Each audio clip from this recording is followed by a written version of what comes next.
Уже завтра в Сыктывкаре начнет свою работу 13-й съезд Коминнарода. В рамках него национальное движение подведет итоги за 4 года и наметит новые направления работы. На съезд заявились более 150 делегатов из городов и районов республики, а также представители из Москвы, Санкт-Петербурга, Мурманской области и Ненецкого автономного округа. Как отмечают общественники, съезд – это не просто встреча активистов Коми-Войтера. Это обсуждение самых острых проблем на местах. Съезд Коминнарода – это крупное республиканское мероприятие, масштабное, которое проводится всего раз в 4 года.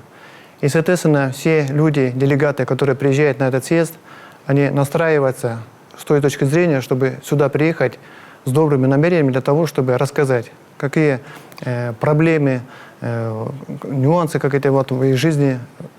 Для них это важно, и, соответственно, что можно, какие вопросы поднимать с той целью, чтобы прийти к какому-то единому мнению и вместе со всеми идти на улучшение жизни нашей республики. Напомним, что 13-й съезд Коми-Войтера продлится 3 дня. Финальный день съезда пройдет в селе Куратово Сысольского района, на родине основоположника коми-литературы Ивана Алексеевича Куратова. В этом году республика отметит его юбилей – 185 лет со дня рождения. Прямую трансляцию открытия съезда можно будет посмотреть завтра в 10 утра в группе Юргана в соцсети ВКонтакте, а также в повторе в 20:00 в эфире телеканала.